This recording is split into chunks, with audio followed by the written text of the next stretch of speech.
Hey guys, welcome to A Little Help for Our Friends, the podcast for people with loved ones struggling with mental health.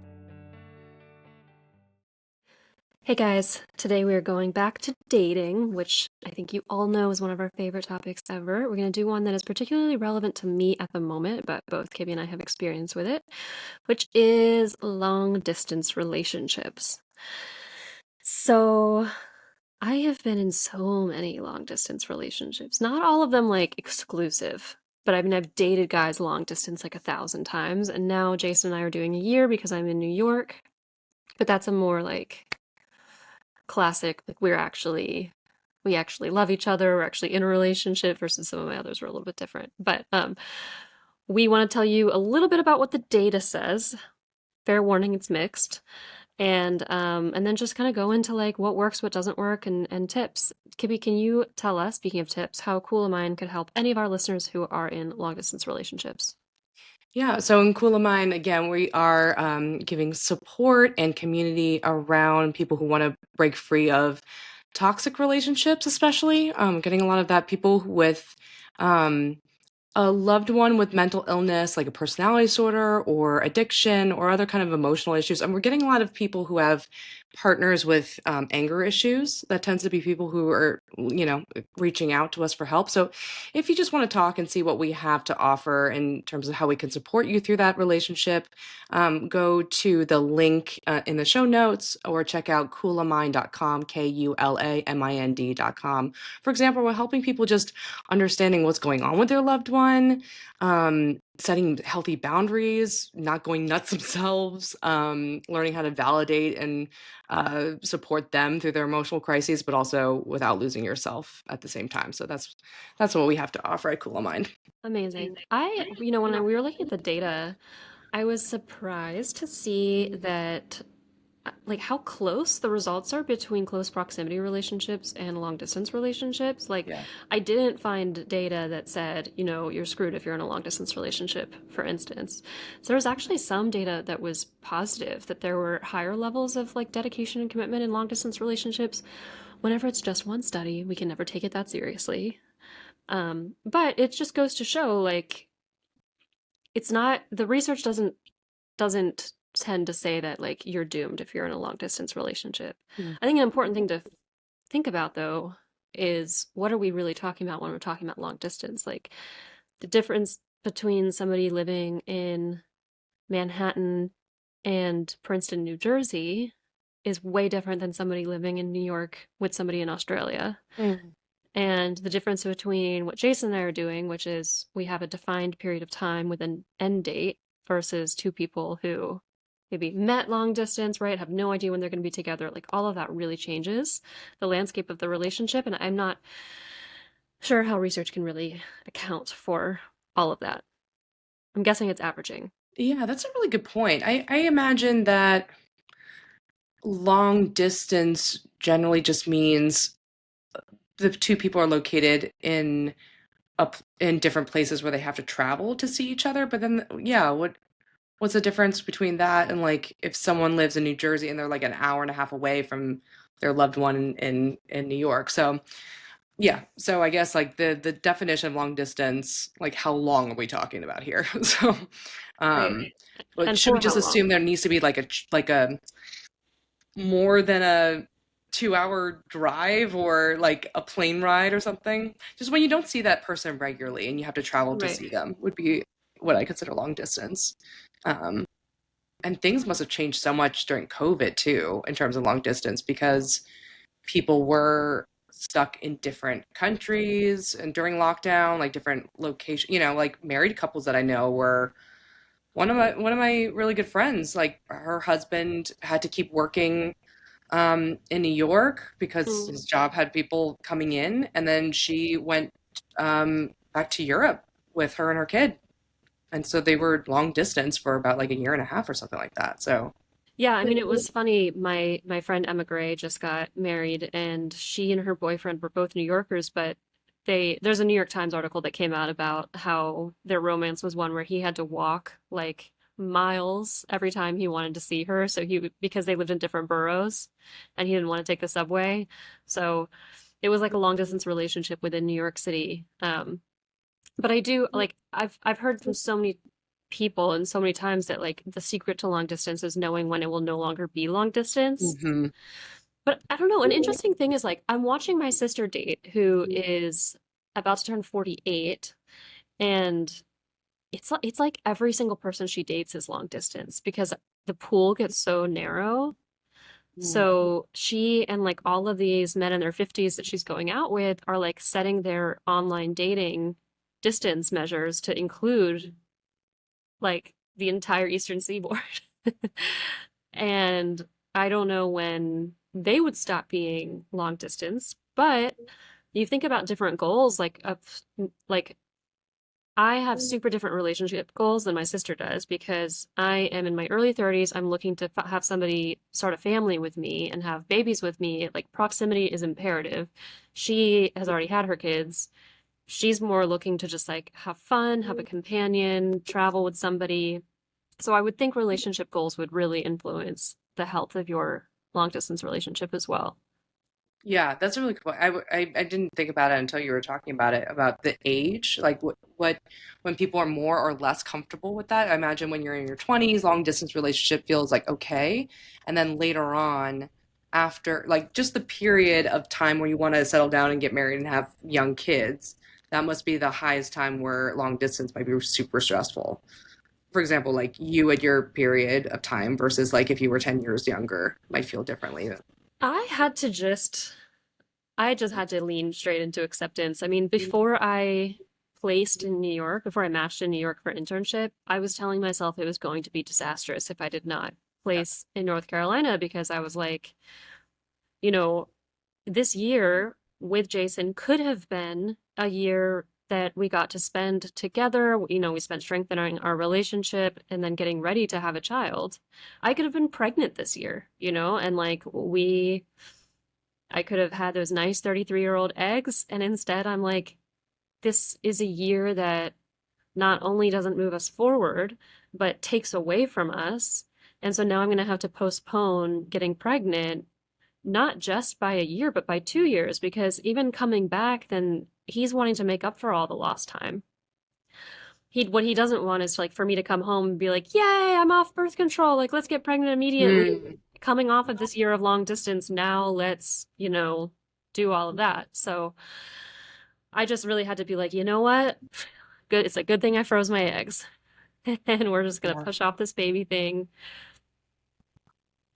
I mean, we could have done it a different way, but it didn't really work for him. So how did you, so you're talking about the long distance between North Carolina and New York, and that's about an hour flight. Um, Yep. and you're really busy. Both of you are busy at work. How did you talk about setting up this period of long distance? Like, how are you going to navigate it? What were like the expectations? Yeah, I mean, we didn't have a ton of talk. We didn't have a ton of conversation about it. We did talk about it. We were like, okay, it's definitely exclusive. Like, we're not doing any kind of open arrangement.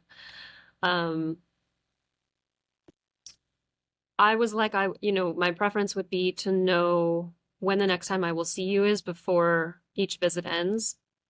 I do find that to be helpful. We talked a little bit about hypotheticals, but I mean, we didn't have as much preparation as maybe we should have, or maybe other people should have. I think we've been fine having a pretty flexible arrangement. Like, honestly, long distance has been a breeze for me. It's not ideal. I would rather not be long distance, but it hasn't been something where I feel like communicating more at the outset would have been important. But I also think that's extremely relationship specific. Like, I could have Mm-hmm. never done this with my ex. Mm-hmm. Mm-hmm. So I think it Why? really, What's the difference? uh, the, I mean, I'm trying to think of what the most obvious one that jumps out is that Jason is low jealousy and my ex was high jealousy. Mm-hmm. I think this would just be so hard. I guess I'll just say, like, I think Jason and I have several things going for us.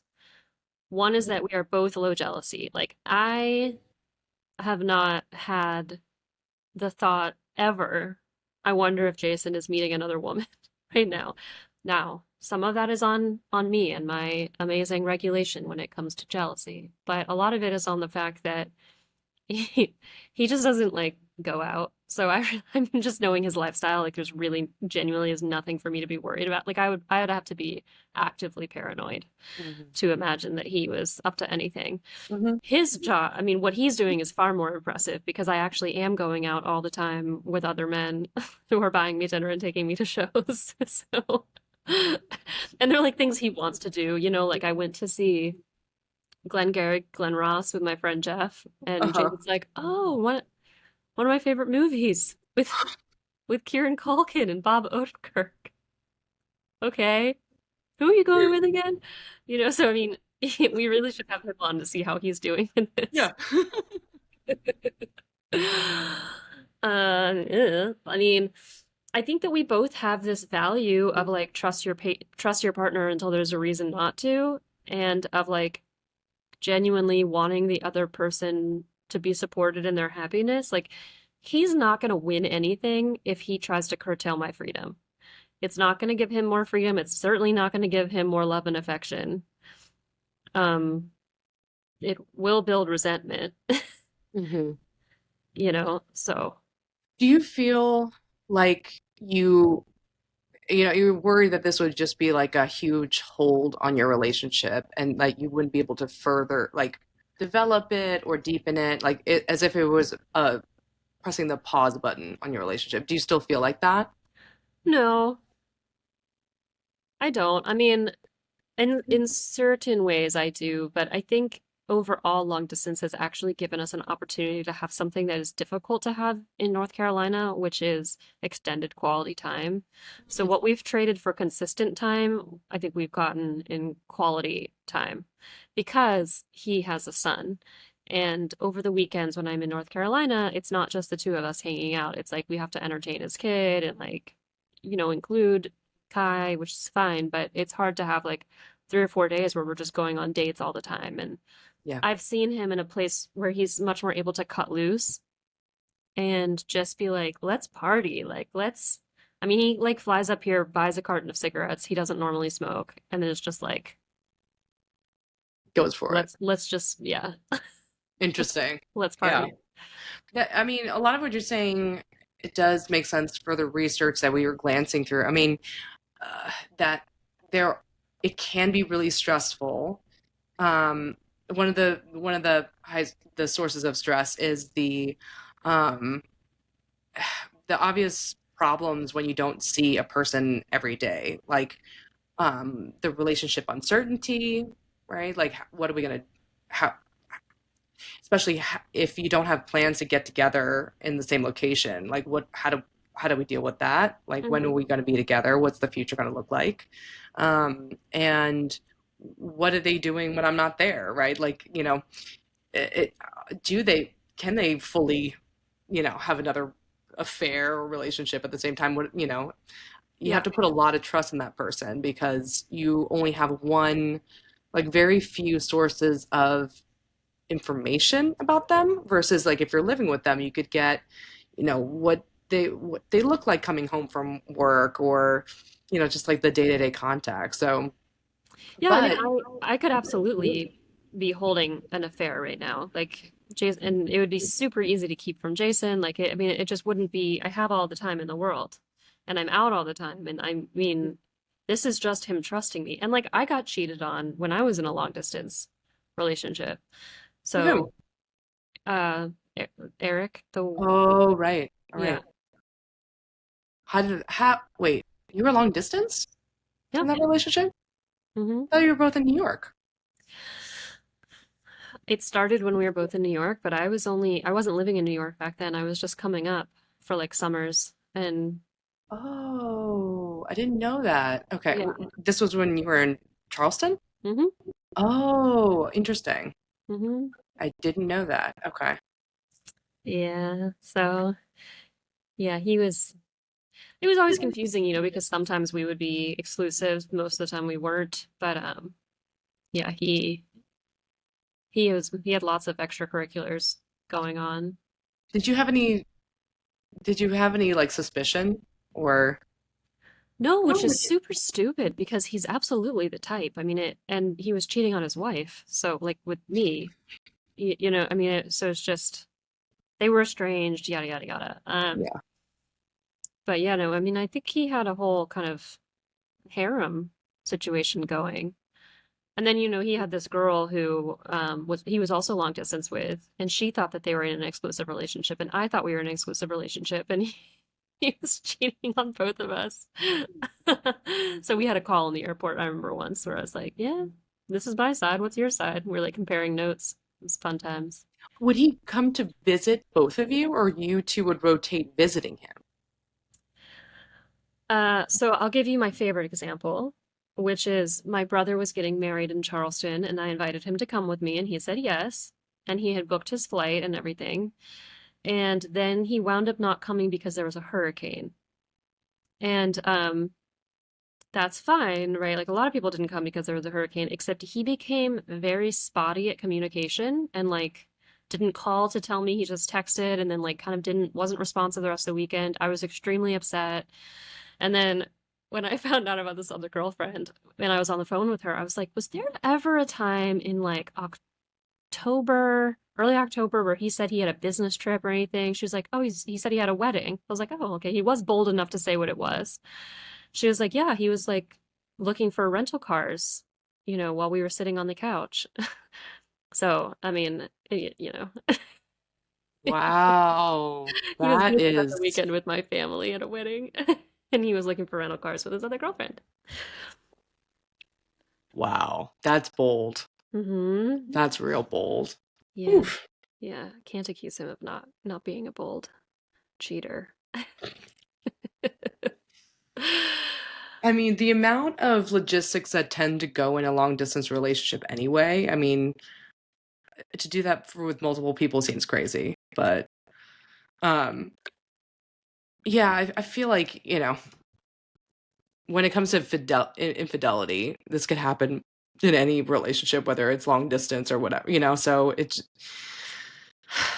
I don't know if long distance necessarily means more cheating, but I I really did like whenever I was in a long distance relationship, I did like what you described, whereas it feels like a special time for your relationship. Like I actually quite like autonomy in my relationships, and it felt nice to kind of do my own thing, and then on a day-to-day basis stay in contact, but then have a weekend or a week where you just are visiting with each other and that you do special things. It's like a full date that's like a weekend long. Hmm. Um, and so you kind of have a little bit of a honeymoony feeling where you really dedicate that quality time together because you're like, oh my gosh, I have to pack all of physical contact into these days that we have together. And Yeah. then you get excited, the loop of you get excited as it's coming up, you start to plan what you do, and then any kind of interruption, like someone's sick and they can't, or they miss their flight, is devastating. And Yeah. then when you do have it, it's amazing. And then like you start to get sad when they're gone. And there's just like this really, it's almost like built-in emotional roller coaster when it comes to visiting them. Yeah. I think you have to balance to the need to see each other regularly, but also the need to like not just exist in the place that you're in locationally. Like Jason and I had intended to do every 2 weeks, and it's gone down to once a month.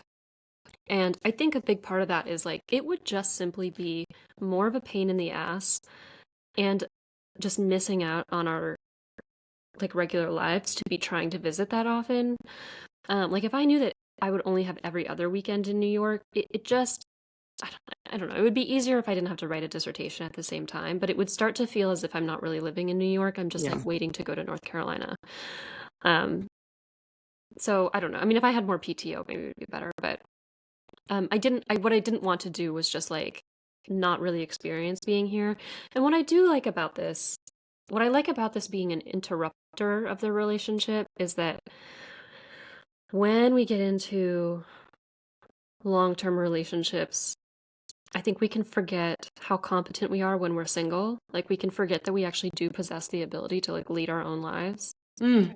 and take care of ourselves. And then when you're in long distance, all of that kind of comes back to you quickly. And I think just like remembering that lesson periodically can be really helpful, especially if you're not convinced you're going to marry your partner. Because I remember like when I was with Paul, I was so scared to break up because I was like, I don't even remember how to be on my own anymore. Like Mm, I don't remember what it's like to be single. And then as soon as I was single again, I was like, oh yeah, right back on the bike.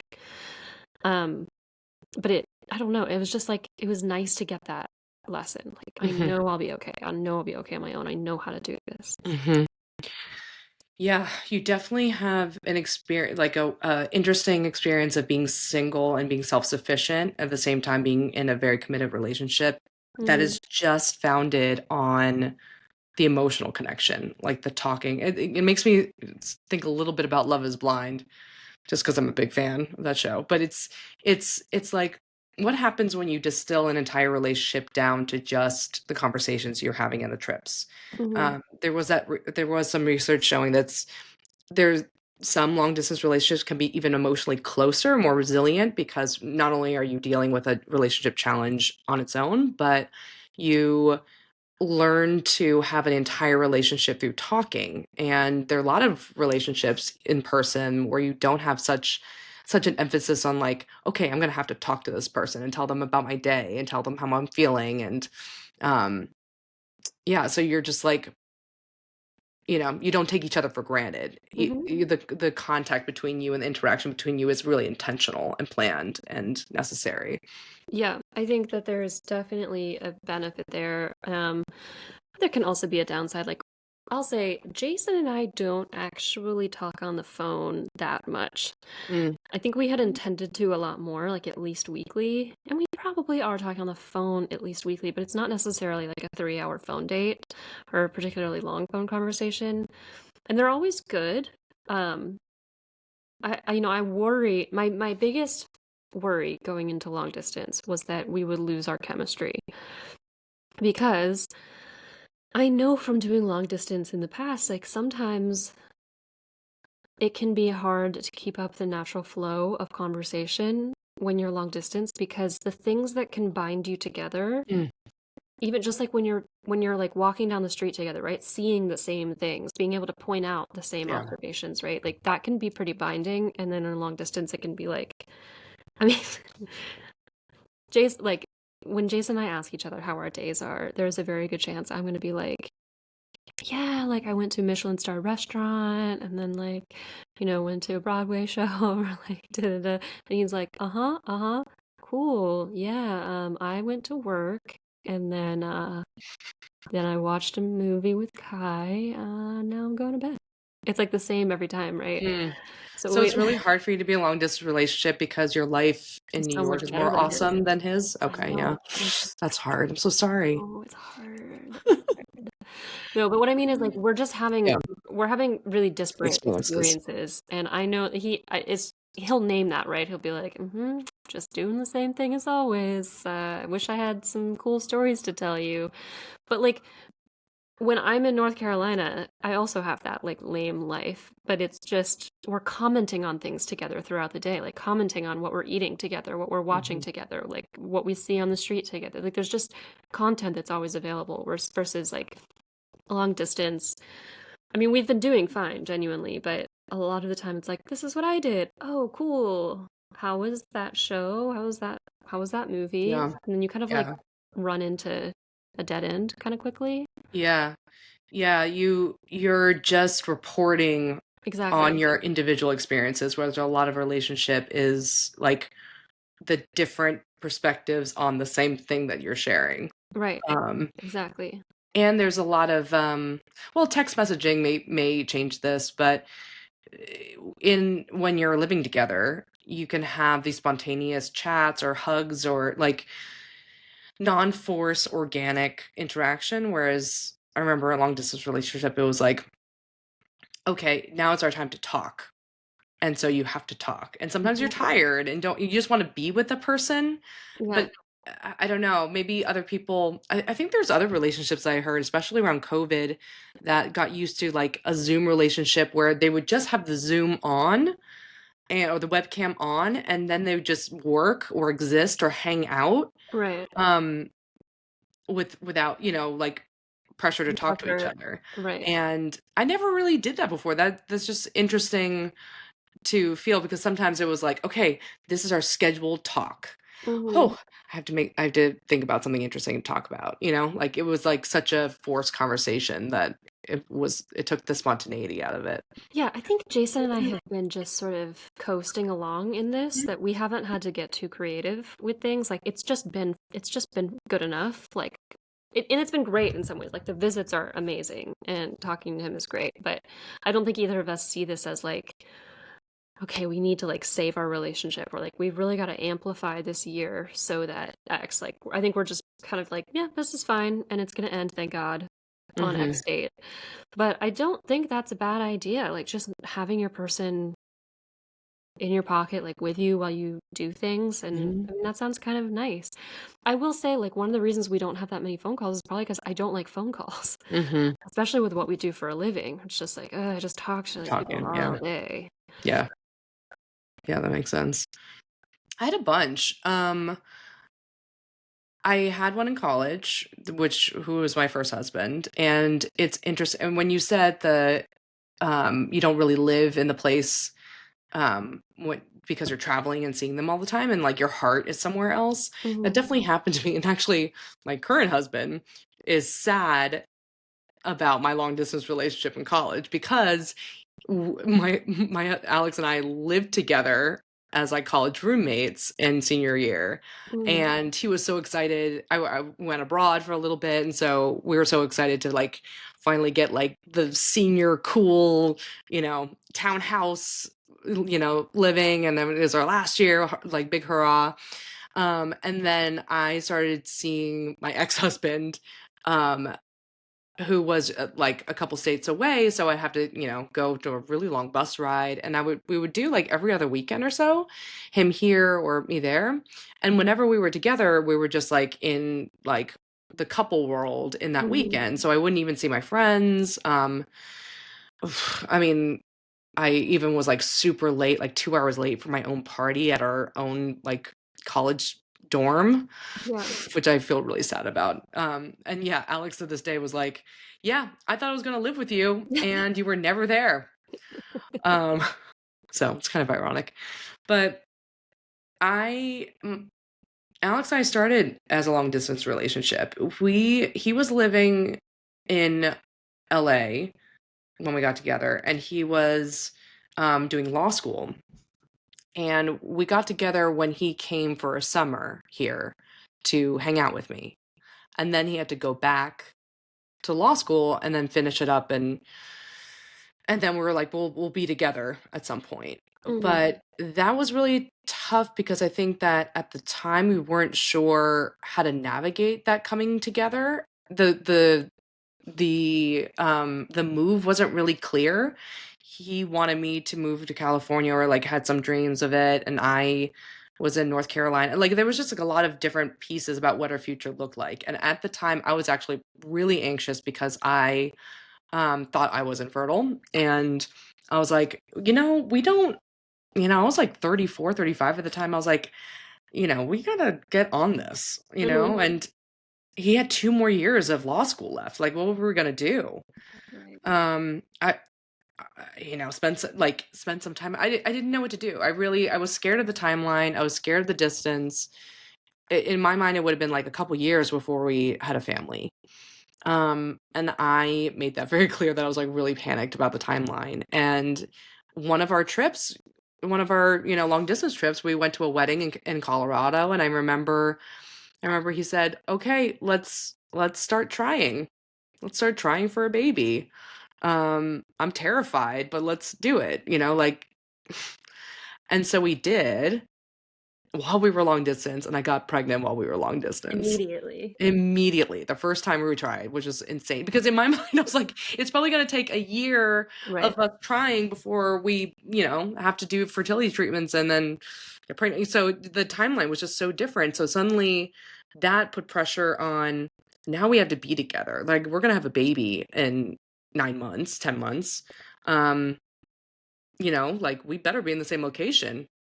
Um, so that's kind of like, to his credit, he really worked hard to find ways to do long, like remote last year of law Mhm. school while we had a baby. Um, but that was crazy. I was fully pregnant and we were flying back and forth to see each other. So I had a full pregnancy, Yeah, that's nuts. until the very like last month or two, Oh my um, by myself. So yeah, we had a long distance like pregnancy. It was crazy. how did you get the support you needed through the pregnancy? I freaked out. I was like an anxious wreck. You remember me. I was like a total anxious wreck. I was physically it was really tough. I didn't Mhm. expect that to happen. Like there were many days where lugging the laundry up and down my stairs and just doing like bringing the trash out by myself as like a fully pregnant woman by myself. It was really really hard. Mhm. Emotionally, you want to at the time you want to like nest and want to be close to them and want to feel safe, and I was surprised to feel like my autonomy didn't feel safe anymore. Like being alone was scary. Mhm. I would, if I heard weird noises in the house, I would be extra scared because it was just like me and this like baby. Um, and flying. I remember actually I found it really difficult to fly because I would fly to him quite a bit to Los Angeles. And, after a while, flying with a full pregnant belly was tough. And then, yeah, just like hanging out late at night in an airport trying to find a taxi. Suddenly, like my instinct kicked on. Like I want my man to protect me. It was just weird. So I was very withdrawn. I was very scared, more anxious and paranoid than I normally Mhm. was. And then it was way better when we got together. We finally came together in New York. Okay. Um, There wasn't any, like, adjustment from knowing each other in a particular way to because that was also like, in some of my other long distance I had, like, one 6-month long distance scenario, with this guy who was so hot. Ugh, he didn't love me. It was a shame, but he was really hot, and every time I talk about him, I just have to, like, make it clear how hot he was because that was, like, his defining characteristic. mm, Anyway, mm. we we did quite well long distance, and then when we come in person, there was some awkwardness. And I don't know if that's because we were just too used to like the how we communicated long distance, or if it's because he didn't love me and just wanted to have sex with me and didn't really know how to communicate that. I don't know. Um, Did you I talk actually, a lot when you were apart? Like, did you have that emotional connection when you were not together, or? mhm, Hmm. until the end. I mean, I think he was into me for a little while, but it's funny. Like when I was in high school, I had a long distance situation. This guy named Phil. We knew each other from politics club, and he lived in Ohio, and we talked on the phone every night. And then I went to his prom with him in Ohio, but we had to drive from this like politics convention to Ohio together, and it was so awkward. Like I lost all ability to talk to him. That memory is probably what has made me be able to talk to a brick wall now. I'm like, that's never happening again, because then he ghosted me immediately afterwards. But I just remember this car ride and being like, I don't know how to talk to this person. I don't know what to say. Like, I can tell he's trying. I'm sort of trying, but it's just so awkward. I mean, that's a 17-year-old tragedy. I don't think I would encounter that now, but it is weird to go from like that was another thing I was worried about with Jason. Like his texting tone doesn't match how he speaks at all. Mm. So I was like, if I get too used to his texting, then he in person is going to feel weird to me. That hasn't Hmm. really happened, but there's another chemistry That's interesting. thing I was worried about. That's really interesting. Yeah. There's sometimes a special chemistry over text Yeah. that, you know, you see it in Love is Blind, right? Like they connect in a very particular format because it's like you're just talking and maybe there's a connection that happens just in that format and then in person Mhm. it's gone.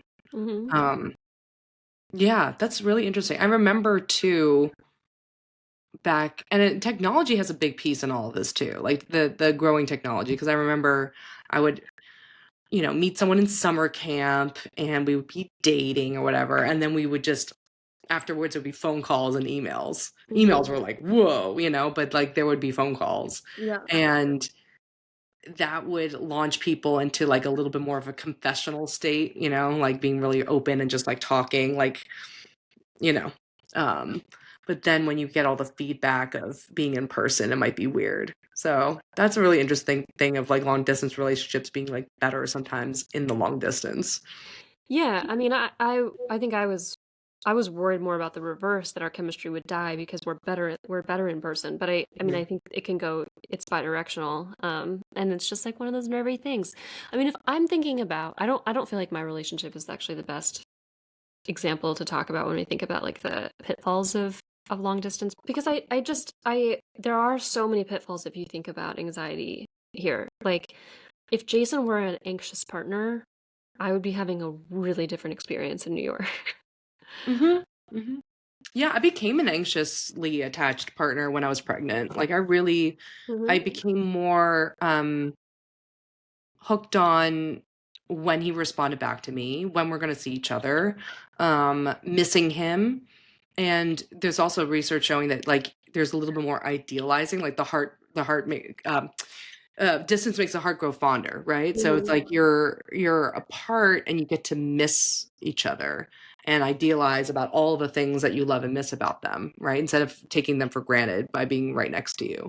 Right. So yeah, I mean, I remember feeling that anxious all the time, and I'm sure now there's probably all these different ways that people stay connected even if they're not actively talking, like sharing location, um, different kinds of like shared activities online, like Netflix party, which is now I think something else, but like watching movies separately together or like playing games online.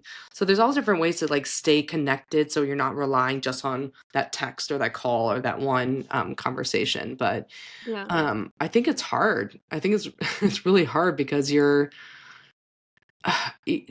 distance lets you fill in the space with your own insecurities, right?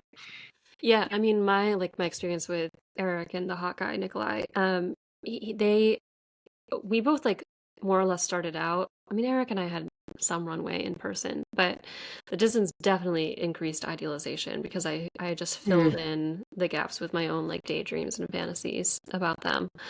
Um, and yeah, Eric and I played Civilization over these like 5 hour FaceTime dates. Like Eric and I, in some ways, were more actively long distance than Jason and I are, and I think that's because Eric and I didn't have a return date. Um, but Yeah. yeah, I mean, we would have these marathon like playing this game so that again, the pressure of just talking at each other for 5 hours was kind of toned down. Um, but like, I think it would be hard. The problem with an anxious partner in a long distance situation is that when the anxious partner at home doesn't want you to go out for fear that you will cheat or it'll make them more anxious, right? You stay home with your partner. Mm. But when your anxious partner in long distance doesn't want you to go out, you stay home alone.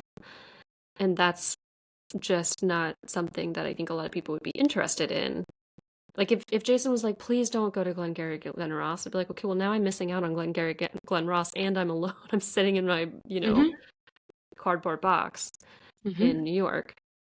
And so I don't know how you do it without like really strong regulation skills for jealousy and insecurity. And I Hmm. mean, I cannot imagine.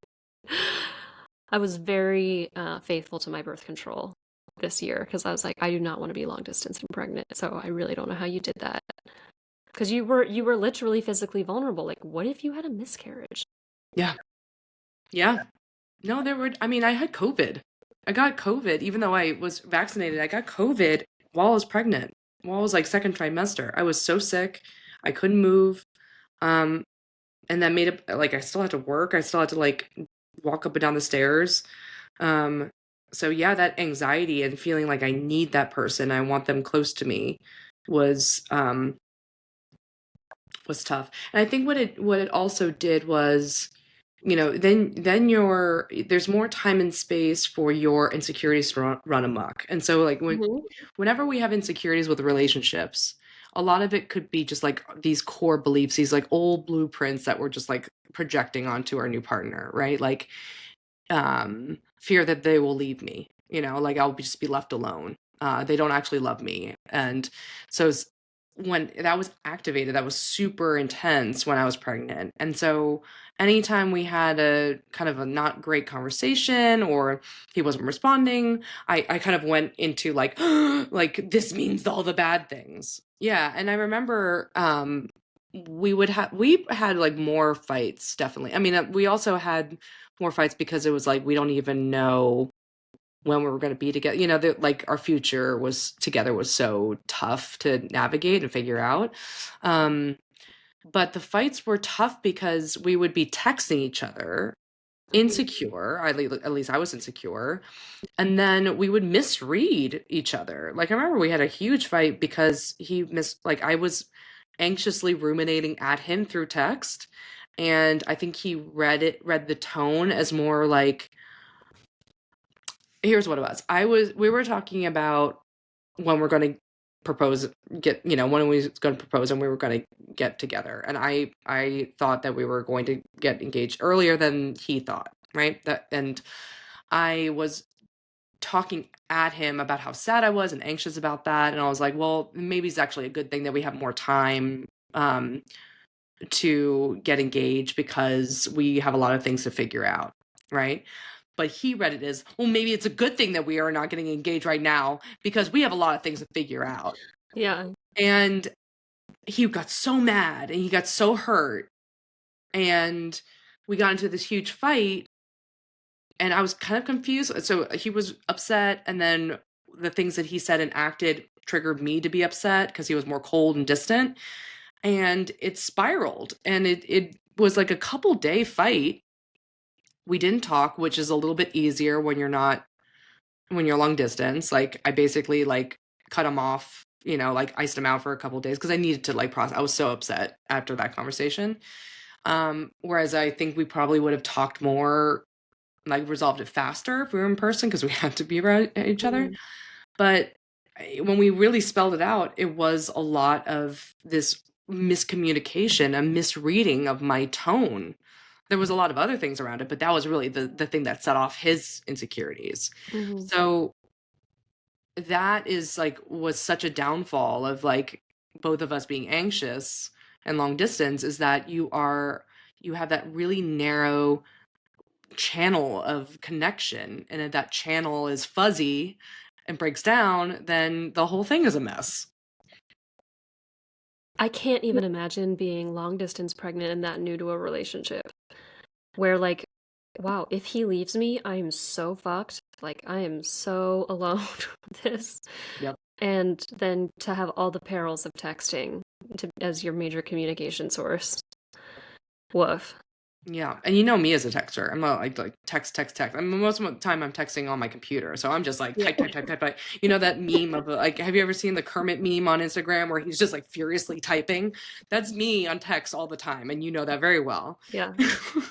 So I was just saying things and just not being mindful about how it comes across. Hmm. Um, so yeah, that's a huge pitfall. Like when you don't the the more ambiguity you have in a relationship, the more you can project your insecurities into it, right? Like that's really where insecurities come into play, is like you don't know the answer, you don't know what that other person is thinking. Yeah. So I'm just gonna fill in what default fear I have. They don't love me, they're gonna abandon me, they're gonna leave, whatever.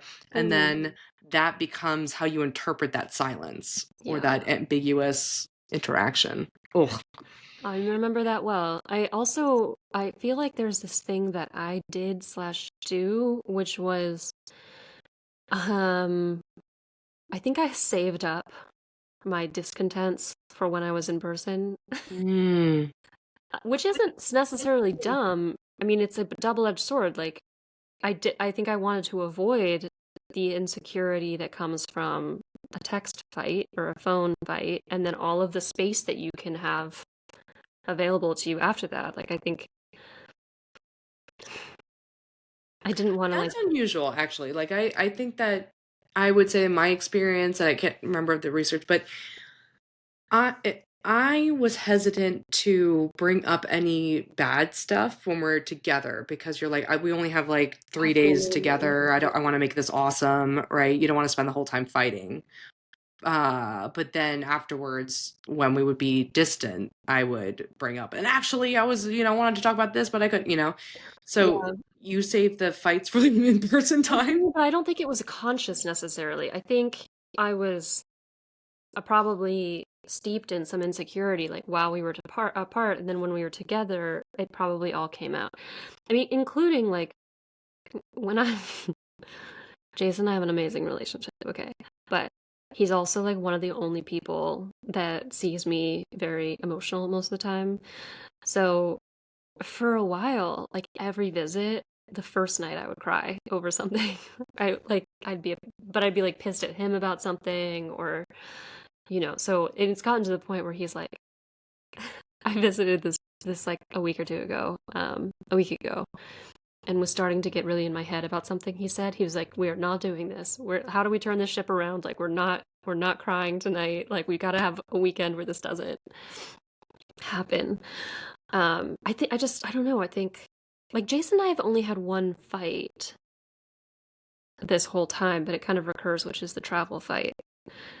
And so like whenever we're Ironically, when you're traveling to see each other. no, travel fight is Jason, when are you going to go to Belize with me? Hmm. This man refuses to leave the country, but Hmm. he says that he wants to, and he says that he has no problem. It's just, it's just practical, etc., etc. So, anyways, um, when we're in person, anytime travel is alluded to, I'll like take the bait.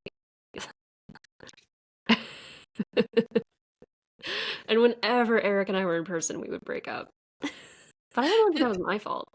Do you feel like things are resolved better when you have the argument in person versus like over text or Yeah, when you're apart? yeah. Yeah, interesting. Yeah.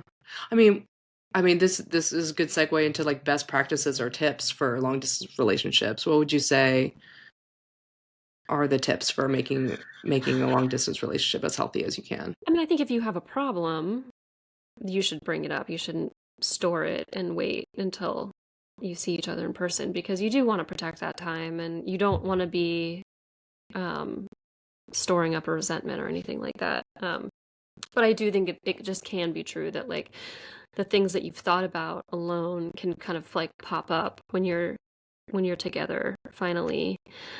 Um, I don't know. I mean, I think having a really honest conversation about your needs for autonomy versus control is going to be important. Like, if one of you is anxious, how is it going to work that one of the partners is just not going to be there and you won't know what they're up to? And like, I think it can be easy for especially the person who's moving to like agree to stuff. Like, yeah, we'll have a nightly call.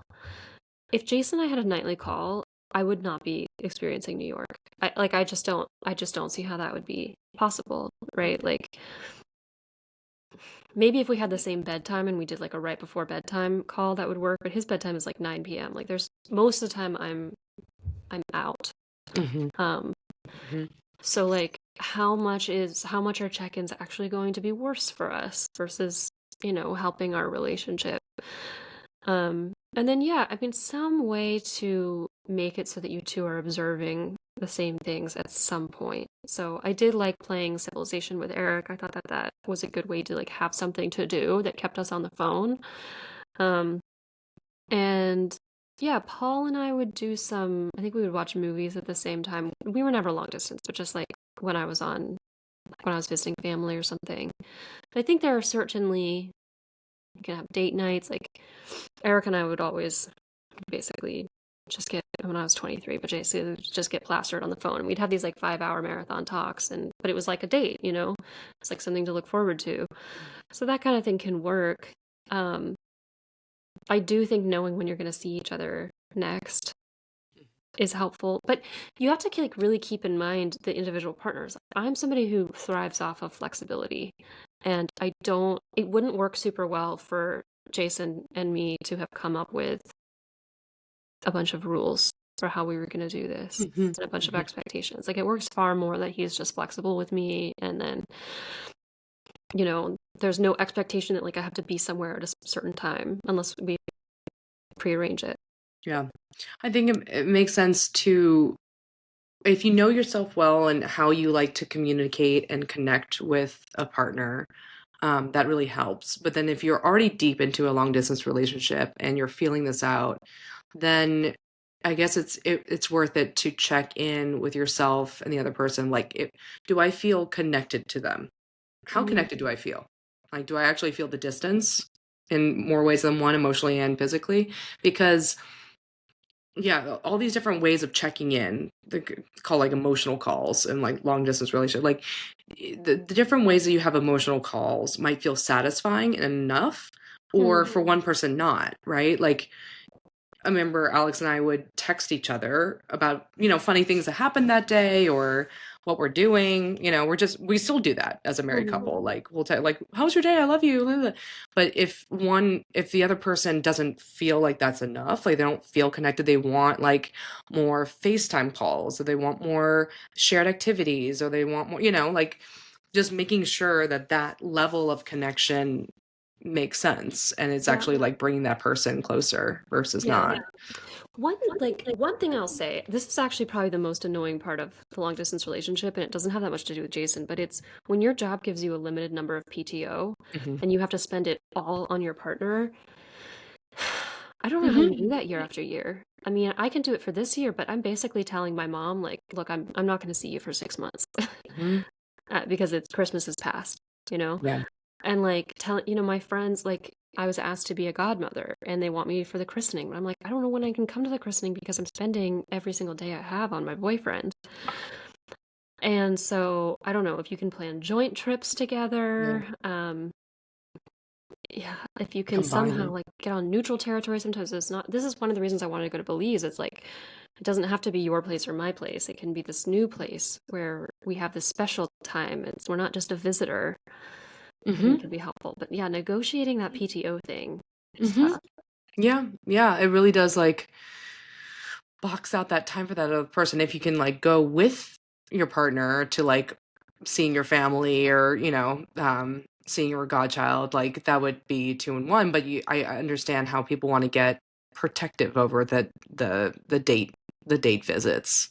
Hmm. Um, but yeah, I think that's hard. That's really hard. Yeah, having that neutral territory was nice. Like sometimes it's an interesting thing to visit their home and then them visit your home. Who's the host? There's some dynamics around who's the host, right? Hmm. Like, oh, I have to plan all these things. I have to make this fun and blah blah blah. Um, but even just being like, okay, let's actually meet somewhere. I think my cousin and his wife were long distance for many years, and they would just plan vacations to a whole new place that they both want to go to see each other. Yeah. And they loved that. They thought that was super fun because it gave them an excuse to like, see each other and have a vacation and explore other countries too. So Belize might be your next. Well, I think leaning into the spirit of long distance is a really good idea. Like this the thing that Eric oh my God, the thing that Jason and I have gained through long distance is the chance to see each other just cut loose and have fun and like be on Hmm. vacation together. Every time I see him, we're, basically on vacation. And that's very different from what I get at home. So you can do that, but like turn the dial up, right? Like Nikolai and I, we met at a wedding in Brazil, and then I flew to Hawaii where he lived, and then we met in Mexico City. Like it doesn't always have to be one of your homes. It can be a bit more of a whirlwind. Like, like yeah, like let's go to freaking London for the weekend if we want. Yeah. Um, because we have to fly anyway, so might as well fly somewhere cool. Yeah. Yeah.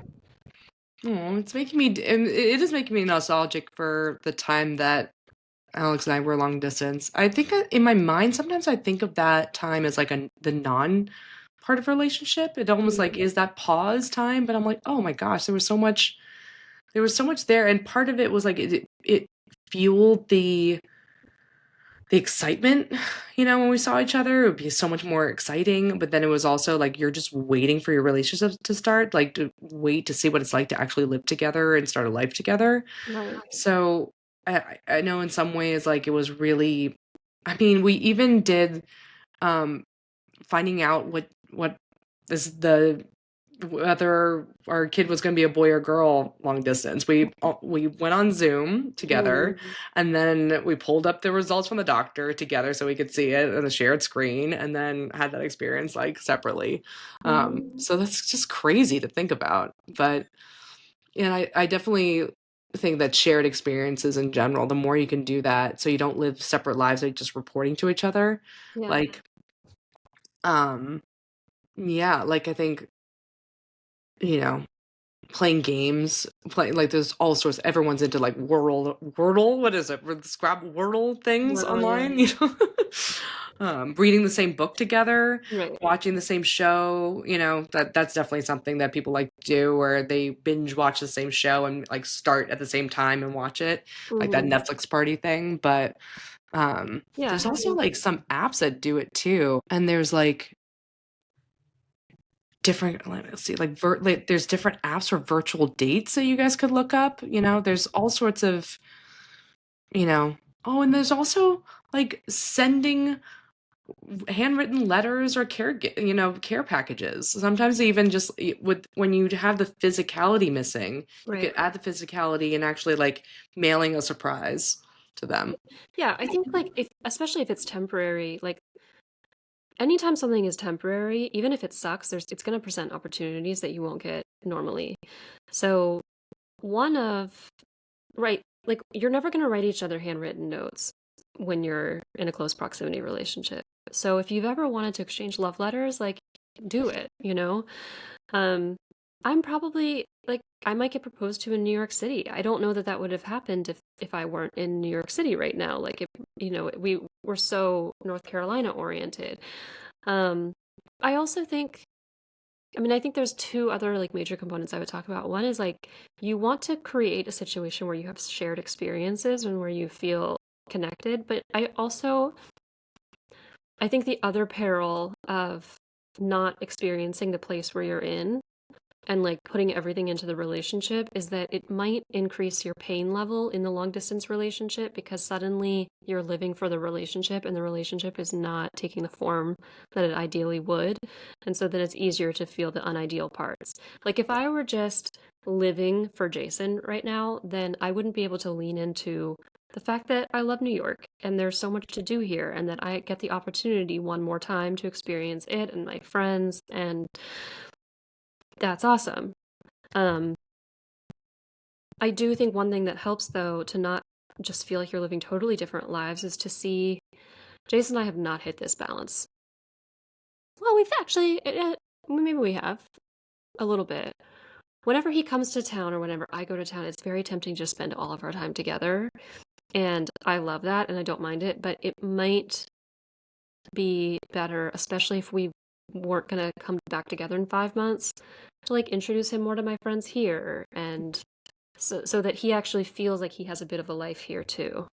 Yeah, or let him wander around and do something just for him. Like just have like some time, which is really hard, but like Mm, if there's anything that he's interested in exploring in New York without you, although yeah. that wouldn't necessarily happen, but just to feel like it's not just Jacqueline, but it's just like, Hmm. a cool trip that he gets a bunch of different experiences in. But Yeah, it's and hard not either just the way. city that he resents for taking me away from him, right? But like a place where Hmm. he actually has some connection Yeah. to. I always think State of the Union addresses are like a good idea whenever a relationship is maybe going through something unusual, really checking in. How are we doing? Is there anything we need to adjust here? Being really honest about how you feel, but also like I think if you're oriented towards I want my partner to be happy and I want them to actually experience their life and not just to be living for like the limited contact they get with me, I think that can be a very helpful orientation towards the relationship. And then just like really lean into creativity and figure out how to make this a good thing for your relationship and not just pressing the pause button. Hmm. I think that's great. And we could look up different apps or activities and stuff like that and link it to the show notes. So Mhm. we'll add that in. Cool. Give you guys some suggestions for what to do. All right, little helpers. Well, I know that we are all in a long distance relationship. So if you'd like to write us a little love letter on Apple Podcasts or Spotify with a 5-star review, that would enhance our connection. And we'll see you next week. By accessing this podcast, I acknowledge that the hosts of this podcast make no warranty, guarantee, or representation as to the accuracy or sufficiency of the information featured in this podcast. The information, opinions, and recommendations presented in this podcast are for general information only, and any reliance on the information provided in this podcast is done at your own risk. This podcast and any and all content or services available on or through this podcast are provided for general, non-commercial informational purposes only and do not constitute the practice of medical or any other professional judgment, advice, diagnosis, or treatment, and should not be considered or used as a substitute for the independent professional judgment, advice, diagnosis, or treatment of a duly licensed and qualified healthcare provider. In case of a medical emergency, you should immediately call 911. The hosts do not endorse, approve, recommend, or certify any information, product, process, service, or organization presented or mentioned in this podcast, and information from this podcast should not be referenced in any way to imply such approval or endorsement.